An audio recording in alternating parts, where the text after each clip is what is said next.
ఒకటికి 3 రెట్లు లాభం అండి. వీడియోలో వివరాలు తెలుసుకోండి. మనం పళ్ళు, కూరగాయ తక్కలతో తయారు చేసే బయో ఎంజైమ్ క్లీనింగ్ లిక్విడ్ వల్ల ఎన్ని ఉపయోగాలో. దీన్ని మనం 3 నెలల టైంలో చేస్తాం. స్టార్టర్ మన దగ్గర ఉంటే 45 డేస్లోనే అయిపోతుంది. మీరు గమనిస్తే గనక దీనిలో 3 పార్ట్స్ ఉంటాయి.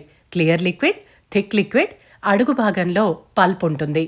ఈ క్లీనింగ్ లిక్విడ్ని నేను ఆరెంజ్, అరటికాయ, దోసకాయ, టొమాటో, బంగాళదుంప ఇలా రకరకాల పీల్స్ని ఉపయోగించి చేశాను. ఫర్మెంటేషన్ ప్రక్రియలో ఇది తయారవుతుందండి. ఈ పిప్పిని సపరేట్ చేసేసుకుందాం. ఇప్పుడు మనం గమనిస్తే గనక మనకి 3 పార్ట్స్ ఉన్నాయి. ఒకటి క్లియర్ లిక్విడ్, ఒకటి థిక్ లిక్విడ్, ఇంకోటి మిగిలిన పిప్పి. పిప్పిలో కొంత శాతాన్ని నేను ఎరువుకి ఉపయోగిస్తున్నాను. ఎరువు తయారు చేసేటప్పుడు ఈ పిప్పి కలపడం వల్ల మైక్రోబియల్ యాక్టివిటీ పెరిగి ఎరువు మనకి చక్కగా మంచి క్వాలిటీది తయారవుతుందన్నమాట.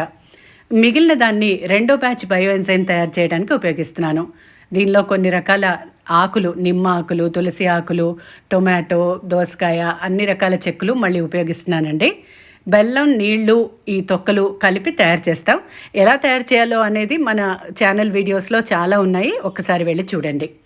ఇక మనం పళ్ళు, కూరగాయలు మార్కెట్ నుంచి తెచ్చినప్పుడు ఉత్త నీళ్ళతో కడిగితే సరిపోదు కదా. మనం తయారు చేసిన లిక్విడ్ని ఉపయోగిద్దాం. మీరు 4 నుంచి 5 లీటర్లు వాటర్ వేస్తుంటే 40 నుంచి 50 ml ఈ లిక్విడ్ని వేయండి. వేసి అరగంట సేపు కూరగాయలని నాననివ్వండి. ఈలోపు మనం థిక్ లిక్విడ్ ఉపయోగాలు చూద్దాం. దీన్ని మనం ఎంచక్క అంట్లు తోమడానికి ఉపయోగించవచ్చు. హార్ష్ కెమికల్స్ వేసి ఆ రెసిడ్యూస్ మిగిలిపోయి మళ్ళీ అవి మన కడుపులోకి వెళ్లే బదులు ఇలా మనం సహజ సిద్ధమైన క్లీనింగ్ లిక్విడ్ని అంట్లకు కూడా ఉపయోగించవచ్చు. సరే, ఇక అరగంట అయిపోయింది. ఇవన్నీ ఆ బయో ఎంజైమ్ నీళ్లలోంచి తీసి ఒక్కసారి చక్కగా ఫ్రెష్ వాటర్తో కడిగేసుకోవాలి. ఈ నీళ్ళని మనం మన అంట్లు నానబెట్టుకోవడానికి కూడా ఉపయోగించవచ్చు. ఒక్కసారి మంచి నీళ్లతో చక్కగా ఇలా రుద్దుతూ కడిగేసి మీరు వీటిని ఆరబెట్టాక ఫ్రిడ్జ్లో పెట్టుకోవచ్చు, లేదా కుకింగ్కి ఉపయోగించవచ్చు. ఇవి చాలా తాజాగా ఉంటాయి.